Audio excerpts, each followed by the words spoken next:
শীত মানে পিঠা, আর পিঠা মানে বাঙালির আবেগ। কিন্তু সেই পিঠা যদি হয় নরম, তুলতুলে এবং ফুলকো, তাহলে তো আর কথাই নেই। একটু গেস করেন তো আমি কোন পিঠাটার কথা বলছি। সবাইকে আসসালামু আলাইকুম দিয়ে শুরু করছি। হ্যাঁ, আজকে আমি তেলের পিঠা বানাবো। এটার আরেকটা নামও আছে পোয়া পিঠা, অনেকে এটাকে পোয়া পিঠা হিসাবে চিনে। তো চলুন কিভাবে ফুলকো এই পোয়া পিঠাগুলো তৈরি করতে হয় সেটা দেখিয়ে দিচ্ছি। প্রথমে আমি নিয়ে নিচ্ছি 2 কাপ ভেজা চালের গুঁড়ো, তারপর দিয়ে দিচ্ছি স্বাদ মতো লবণ, আর এখানে কুসুম গরম পানি নিয়েছি। হাত ডুবিয়ে রাখা যায় এরকম কুসুম গরম পানি দিয়ে, অল্প অল্প পানি দিয়ে আমি একটা আঠালো ব্যাটার তৈরি করে নেব। প্রথমেই ঝপাত করে পানিটা ঢেলে দিবেন না, তাহলে কিন্তু পানির পরিমাপটা বুঝতে পারবেন না। প্রথমে আমি অল্প অল্প পানি দিয়ে আঠালো একটা ব্যাটার প্রায় 5 মিনিট ধরে ভালোভাবে মাখিয়ে মাখিয়ে ব্যাটারটা করে নেব। ধৈর্য সহকারে সময় নিয়ে ব্যাটারটা তৈরি করলে চালের গুঁড়ার মধ্যে যে দলাগুলো থাকে এগুলো একদম মিশে যায়। আর ব্যাটারটা এখন একটা সাইডে রেখে দেব। এখন আমি গুড়ের পরিমাপটা দেখিয়ে দিচ্ছি। এখানে আমি খেজুর গুড় নিয়েছি। 2 কাপ চালের ব্যাটারের জন্য আমি 1 কাপ গুড় নিয়েছি। তবে আপনারা মিষ্টিটা বেশি খেতে চাইলে গুড়ের পরিমাণটা আর একটু বাড়িয়ে দিতে পারেন। তো আমি একটা প্যানে গুড়টা নিয়ে নিলাম আর দিয়ে দিলাম 1/2 কাপ পানি।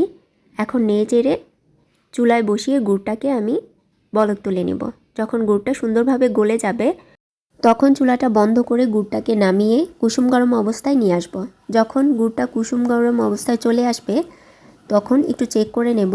হালকা গরম থাকতে থাকতেই ব্যাটারের সাথে আমি গুড়টা মিশিয়ে নেব। বেশি গরম অবস্থায় গুড়টা কিন্তু ব্যাটারের মধ্যে দেওয়া যাবে না, তাহলে চালের গুঁড়োটা কিন্তু সিদ্ধ হয়ে যাবে আর পিঠাটা বানাতে গেলে ফুলকো হবে না। তো আমি গুড়টা ভালোভাবে মিশিয়ে নিলাম। এখন দিয়ে দিচ্ছি 1/2 কাপের থেকেও একটু বেশি পরিমাণ ময়দা। আপনারা চাইলে এখানে আটা দিয়েও এই ব্যাটারটা করে নিতে পারেন।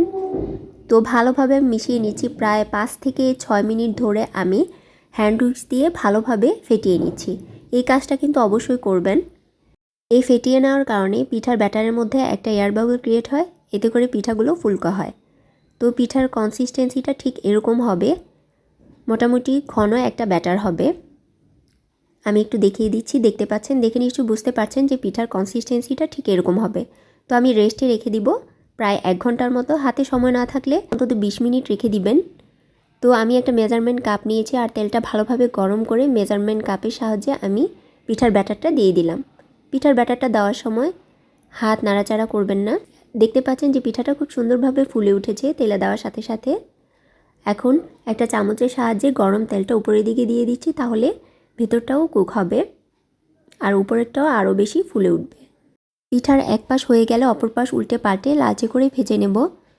আর চুলার আঁচটা প্রথম দিকে হাই হিটে থাকবে এবং পিঠাটা ফুলে ওঠার পরে কিন্তু মাঝারি আঁচে দিয়ে পিঠাটাকে ভেজে নিতে হবে। তো আমি সেমভাবে আরেকটা পিঠা দেখিয়ে দিচ্ছি। প্রত্যেকটা পিঠাই কিন্তু একদমই ফুলকো হয়। এভাবে ব্যাটারটা তৈরি করলে প্রত্যেকটা পিঠাই বলের মতো ফুলে উঠবে। মেজারমেন্ট কাপ বা যে কোনো কিছু দিয়ে পিঠাটা মেপে দিলে প্রত্যেকটা পিঠা সমান সাইজের হবে। তো সেমভাবে আমি আরেকটি পিঠা দেখিয়ে দিচ্ছি। তেলের পিঠা ফুলকো করার কয়েকটি বিষয় লক্ষ্য রাখলে একদমই পারফেক্টভাবে এই পিঠাটা তৈরি করতে পারবেন। যেমন পানির পরিমাপটা আপনাদের ঠিক রাখতে হবে যাতে ব্যাটারটা ঠিকঠাক হয়।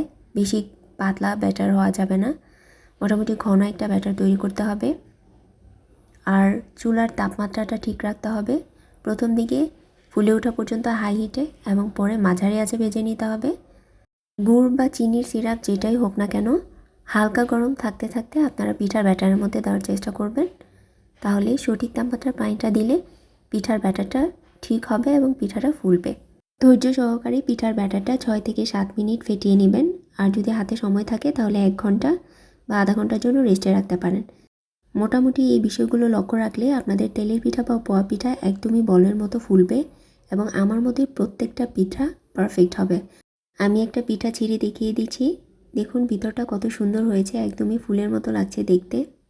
সঠিক মেজারমেন্ট ফলো করে আপনারা এই পদ্ধতিতেই শুকনো চালের গুঁড়া দিয়েও ফুলকো ফুলকো এবং পারফেক্ট তেলের পিঠা তৈরি করতে পারেন। এই রেসিপি ফলো করে বাসায় একবার হলেও ট্রাই করার অনুরোধ রইল।